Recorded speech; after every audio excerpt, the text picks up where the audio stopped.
প্রিয় দর্শক, আসসালামু আলাইকুম। আজকে এসেছি এক অসহায় পরিবারের কিছু গল্প আপনাদের সামনে তুলে ধরবো।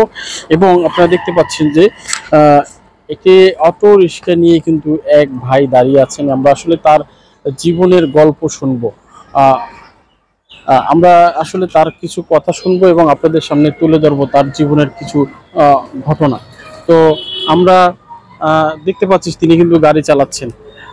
তো আমরা আসলে তার সাথে একটু কথা বলবো। চলুন আমরা কথা বলি সেই ভাইয়ের সাথে এবং জানবো তার এই অটো চালানোর পিছনে কি এমন রহস্য আছে এবং কেনই বা তিনি আজকে অটো চালাচ্ছেন, সেই বিষয়টা আজকে আপনি তার কাছ থেকে শুনবো। চলুন আমরা কথা বলি। আসসালামু আলাইকুম। ভাই কেমন আছেন? জি আলহামদুলিল্লাহ ভালো আছে। ভালো আছেন? ভাই আমরা দেখতে পাচ্ছি যে আপনি অটো চালাচ্ছেন এবং আসলে এই অটো চালানোর আগে কি করেছিলেন এবং আজকে কেন অটো চালাচ্ছেন একটু যদি বলেন আপনার জীবন শুরু থেকে। অটো চালাচ্ছি আমি। মূলত আমার কারেন্টে অ্যাক্সিডেন্ট হয়েছিল। কারেন্ট অ্যাক্সিডেন্টে আমার দুটি পা এবং একটি হাত নষ্ট হয়ে যায়। তারপরে কিছুদিন আমি গ্রামের বাড়িতে আমার একটা ছোট একটা দোকান ছিল। তো যে দোকানটা ছিল আমার, এই দোকান দিয়ে আমার ফ্যামিলি নিয়ে চলতে পারি না। তারপরে ঢাকা আমার এক ভাই আমাকে নিয়ে ঢাকা নিয়ে আইছে। তারপরে ঢাকা কি করবো, মানুষের কাছে হাত পাততে আমার লজ্জা লাগে, মানুষের কাছে হাত পাততে পারি না। তো কষ্ট মষ্ট করে আমি কিস্তি থেকে একটা ঋণ উড়াই আমি একটা গাড়ি নিয়েছিলাম, অটো গাড়ি। তো গাড়িটা নেওয়ার পরে বেশ কিছুদিন আমি ভালোই চলছি, বছর 2 বছর এভাবে চলছি আমি ভালোই। তারপরে আমার একটা অসুখ হয়েছিল, আমার পেটে পিত্তথলির মধ্যে একটা পাথর হয়েছিল।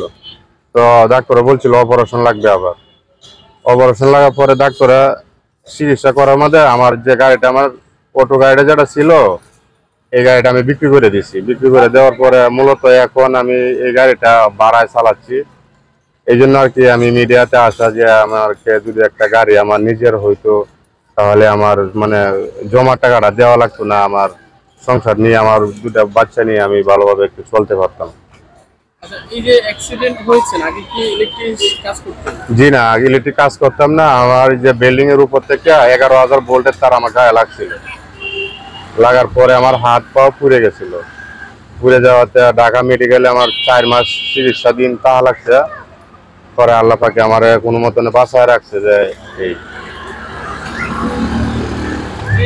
যে কাজ করেছিলেন ওই কর্তৃপক্ষ কি আপনাকে কোনো সহযোগিতা করেছিল কিনা? ওই কর্তৃপক্ষ মানে একটা বিল্ডিং এর নির্মাণ কাজ চলতেছিল, এই বিল্ডিং এর উপর থেকে আমার 11,000 ভোল্টের তার পড়ছিল। অথচ ও মালিকের কোনো দোষ নাই। দোষ আসলে আমার কপালে আসছিল এরকম একটা দুর্ঘটনা হবে। তবুও আমার যে মালিকের বাড়িতে আমার অ্যাক্সিডেন্টটা হয়েছিল, এই বাড়িওয়ালা আমাকে প্রতি ঈদে আমাকে একটা হুইল চেয়ার কিংবা আমার কাপড় চোপড় ঈদের মধ্যে জাকাতের টাকা আমাকে মানে দেয়। জাকাতের টাকা হিসাব করে আমাকে দেয়। চিকিৎসার পর কি পা দুটো আপনার হ্যাঁ, চিকিৎসা আমার হাত দুটা পা পুড়ে গেছে। হ্যাঁ পুড়ে গেছিল, পরে অপারেশন করে কাটা লাগছে। এই পরিবার আপনার আর্থিক অবস্থা কেমন, মানে আপনার নিজস্ব পরিবার? নিজস্ব পরিবার আমার ভাই আছে, আমাদের 6 ভাই। তো 6 ভাইয়ের মধ্যে সবার ছোট আমি। তো আমার চিকিৎসাতে অনেক টাকা গেছে। চিকিৎসার টাকা আমার ভাইয়েরাই দিছে। ভাইয়েরা অনেক হেল্প করছে। তো দেখেন ভাইয়েরা তো আছে, ভাইয়েরা আর কত দেখবে, আমার সংসার আছে, ওদেরও তো সংসার আছে। একসময় দেখছে, এখন আর তো দেখতেও পারে না ওরা, ওদেরও সংসার আছে। কত দেখতে, আমরা মধ্য মানে একবারই নিম্নস্থলের ফ্যামিলি, আমাদের জায়গা জমি এত বেশি নাই। আচ্ছা, এই যে আপনি অসুস্থতার পরে যখন সুস্থ স্বাভাবিক জীবন ফিরে আসলেন, আসলে এই উৎসাহটা কে দিয়েছে আপনার? এই উৎসাহটা দিয়েছে আমার মতন আরো, আমি যে মিরপুরে আমার মতন সিরিয়াস প্রতিবন্ধীরা দেখি যে গাড়ি চালায়। তো আমার ভিতরে মনোবল শক্তি নিয়ে আমি বললাম যে ওরা যদি পারে তাহলে আমি কেন পারবো না। এই কিন্তু আমার এই গাড়িটা আমার মালিক ঘরে এইভাবে বানাই দিছে যে আমি এক হাতে চালানোর জন্য। আপনি ধরে নিয়েছিলেন যে আপনাকে মানুষের কাছে হাত পেতে জীবন। হ্যাঁ, আমি তো ভাবছি যে আমার এছাড়া আমার কোনো রাস্তা থাকবে না। কিন্তু দেখেন আল্লাহ আর কি রহমত, আল্লাহ আর কি প্রযুক্তি দিছে যে আসলে এই যে আপনি গাড়িটা চালাচ্ছেন এটা কত টাকা ভাড়া দিতে হয়? এই গাড়িটা আমার প্রতিদিন 400 টাকা ভাড়া দিতে হয়। যদি এই 400 টাকা নিজের থাকতো ভাড়া না দিয়ে, তাহলে তো আপনি আরো একটু ভালো। হ্যাঁ, আর একটু ভালো হতো। কয় সন্তান? আমার 2টা মেয়ে।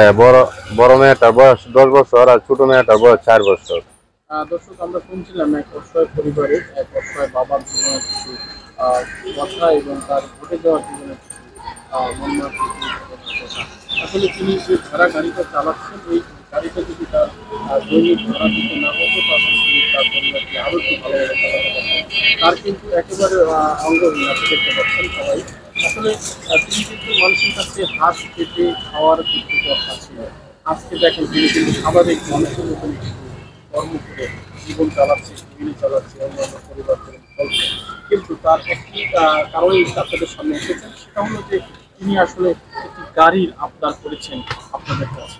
যদি সেই কোনো হৃদয়বান ব্যক্তি এই গাড়িটি ব্যবস্থা করে দিতে পারেন, অবশ্যই যোগাযোগ করবেন। এখানে নাম্বার দেওয়া আছে, এই পরিবারের সাথে যোগাযোগ করে, এবং যদি আমাদের সহযোগিতা লাগে অবশ্যই আমরা থাকবো, দেখে এই পরিবারটি গাড়ি ব্যবস্থা করবো। সবাই এই প্রোগ্রামটি শেয়ার করে দেবেন এবং যেন এই ভাই তার গন্তব্যে পৌঁছতে পারে। এবং আমরা দর্শক কত টাকাই না কত জায়গায় ব্যয় করি, হয় 2 টাকা 5 টাকা করে দিলেও অনেক টাকা হয়ে একটি গাড়ি কিনতে পারে। তো সবাই ভালো থাকবেন, আল্লাহ হাফেজ, আসসালামু আলাইকুম।